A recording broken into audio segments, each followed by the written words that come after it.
खुलुमबाय लोगोफोर, बर'नि रानि 2.0 चेनेलाव गोजोन फुंबिलिनि अननाय आरो सिबिनायखौ बयनिसिमबो जासिहरनाय जाबाय। दिनै 28 जानुवारि 2026 बुधबार बाराय।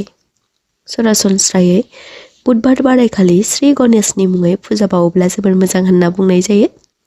ज्योतिष नोजोरजों दिनैनि साना खायसे राशिफोरनि थाखाय जोबोर मोजां आरो खायसेफोरनि थाखाय एसे एनै जेंना नुजाथिनो हागौ। फै दानिया मिथिना लादोनि मोनजिनि राशिफोरा दिनैनि सानाव बोरै बारलांगोन बेनि सोमोन्दै। गिबि राशि महरै मेष राशि। दिनैनि साना मेष राशिफोरनि थाखाय जोबोर मोजाङै बारलांगोन।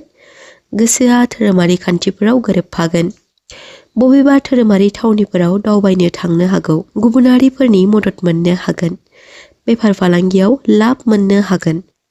सरखारि खामानिजों सोमोन्दो थानाय जाथायफोराव जौगानाय मोननो हागोन। गथ' गथायफोरजों सोमोन्दो थानाय सिन्थाफोरा जोबस्रांगोन। खरसा फारसे सांग्रां जानाया मोजां। सावस्रि बिथिङाव गुसु बोथोरनि थाखाय सांग्राङै थानाया मोजां। मेष राशिफोरनि खाफाल गोनां अनजिमाया जादों 9 आरो खाफाल गोनां गाबा जादों गोजा। वृषभ राशि। राशि बादियै वृषभ राशिफोरा दिनैनि सानाव गाहामैनो बारलांगोन। नखरारिफोरनि हेफाजाब मोननो हागोन। गोसोआव रंजाखांनाय मोननो हागोन। धोरोमारि खान्थिफोरा खुंजानो हागौ। लोगोआरिफोरनि हेफाजाब मोननो हागोन। बेलासि समाव खरसाया बांनो हागौ।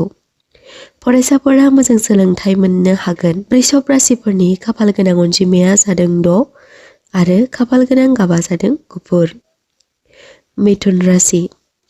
राशि बादियै खामानियाव मुखुब जानानै थागोन। नारसिनथाय मोननो हागौ। लोगोआरिफोरनि हेफाजाब मोननो हागोन। थाबथानानै थानाय खामानियाव जौगानाय मोननो हागोन। जिउनि लोगोनि सावस्रि फारसे सांग्रां जानाया मोजां। धोरोमारि खामानिफोराव गोसो जगोन। मिथुन राशिफोरनि खाफाल गोनां अनजिमाया जादों 5 आरो खाफाल गोनां गाबा जादों गोथां। कर्कट राशि। राशि बादियै दिनैनि साना सुखुयै बारलांगोन। बरादा हेफाजाब होगोन। प्रपार्टिजों सोमोन्दो थानाय जायगायाव जौगानाय मोननो हागोन। गथ' गथायनि गेजेरजों मोजां खौरां मोननो हागौ। नखराव अनज्लायनाय फैगोन। धोरोमारि खामानिफोरा मावफुंजागोन। गोबाव समनिफ्राय थाबथानानै थानाय खामानिफोरा आबुं महर मोनखांगोन। लोगोफोरजों मोजां सम हगार हरनो हागोन। कर्कट राशिफोरनि खाफाल गोनां अनजिमाया जादों 5 आरो खाफाल गोनां गाबा जादों गोथां। सिंह राशि। राशि बादियै दिनैनि साना सिंह राशिफोरनि थाखाय लाब गोनां जानानै फैगोन। जिउनि लोगो आरो बिफानि हेफाजाब मोननो हागोन। गोरलैयै जौगासारनाय मोननो हागौ। गुबुनारि आदब खायदाजों मुलाम्फा खालामनो हागोन। धोरोमारि खामानिफोराव बहाबा दावबायनो थांनो हागौ। सावस्रि बिथिङाव गुसु बोथोरनि थाखाय सांग्रां जानाया मोजां। सिंह राशिफोरनि खाफाल गोनां अनजिमाया जादों 1 आरो खाफाल गोनां गाबा जादों गोथां। कन्या राशि। राशि बादियै खामानि बिथिङाव साननो हानाय गोहोआ बांगोन। मान सन्मान बारायहोनो हागोन। सोलोंथाइ आरो बेफार फालांगियाव मुलाम्फा खालामनो हागोन। जायखिजाया गिदिर थिरांथा लानायनि सिगां सानै हयै नायबिजिरग्रोनाया गोनांथि। सावस्रि बिथिङाव गुसु बोथोरनि थाखाय सांग्रां जानाया मोजां। कन्या राशिफोरनि खाफाल गोनां अनजिमाया जादों 7 आरो खाफाल गोनां गाबा जादों गोथां। तुला राशि। राशि बादियै तुला राशिफोरा समाजारि खामानिफोराव बाहागो लानो हागोन। थासारियाव बरादा हेफाजाब होगोन।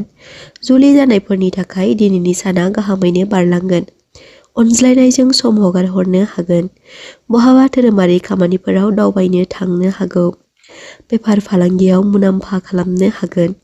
तुला राशिफोरनि खाफाल गोनां अनजिमाया जादों 6 आरो खाफाल गोनां गाबा जादों गलाब।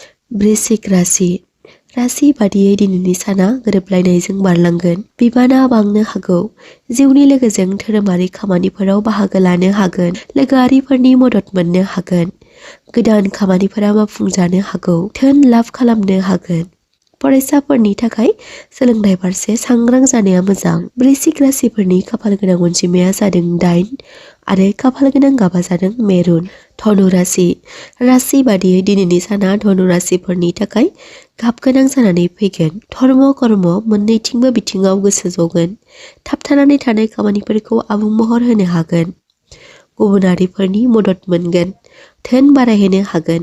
सावस्रि बिथिङाव गुसु बोथोरनि थाखाय सांग्रां जानाया मोजां।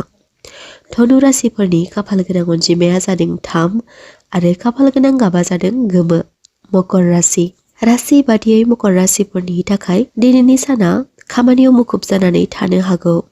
खस्थ'नि मोजां फिथाइ थायहोनो हागोन। धोरोमारि खान्थिफोराव गोसो जगोन। सुथुरफोरनिफ्राय सांग्रां थानाया मोजां। लोगोआरिफोरनिफ्राय हेफाजाब मोननो हागोन। गुबुनारिफोरनि हेफाजाब मोननो हागोन। मकर राशिफोरनि खाफाल गोनां अनजिमाया जादों 8 आरो खाफाल गोनां गाबा जादों निला। कुम्भ राशि। राशि बादियै कुम्भ राशिफोरनि थाखाय बरादा हेफाजाब होगोन। धर्म आरो कर्म मोन्नैबो बिथिङाव गोसो जगोन। देरहासारनाय मोननो हागोन। मोजां खामानिफोरा मावफुंजागोन। थाबथानानै थानाय खामानिफोरा मावफुंजागोन। जुलि जानायफोरनि थाखाय मोजां सान।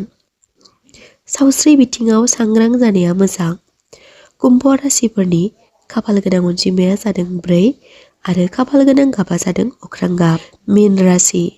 राशि बादियै सुख सान्ति मोननो हागोन। गोसोनि साननाय हास्थायनायफोरा जाफुंगोन। नखराव मोजां खामानिफोरा मावफुंजागोन। धोरोमारि बिथिङाव दावबायनाय मोननो हागोन। सावस्रि बिथिङाव दिना मोजाङैनो बारलांगोन। बिमा बिफानि अननाय मोननो हागोन। जिउनि लोगोजों अनज्लायनानै सम हगारहरनो हागोन। मीन राशिफोरनि खाफाल गोनां अनजिमाया जादों 7 आरो खाफाल गोनां गाबा जादों गोमो। दिनैनि सानसेयारि फानजामुथि फरायथिनाय भिडिअखौ जाय बिथांमोना जोबजासिम नायजोबलांबाय बिथांमोननि थाखाय आंनि गोसो गोरबोनिफ्राय हाजासे अननाय आरो सिबिनायखौ बावहरनाय जाबाय। आरो बेजों लोगोसे नोंथांमोना सोरबाफोर बर'नि रानि 2.0 चेनेलाव दिनैसो फैसनदोंब्ला चेनेलखौ साबस्क्राइब खालामना लाब्लानो जाबाय। आरो बेजों लोगोसे कमेन्ट बक्सआव कमेन्ट खालामनो दाबाव।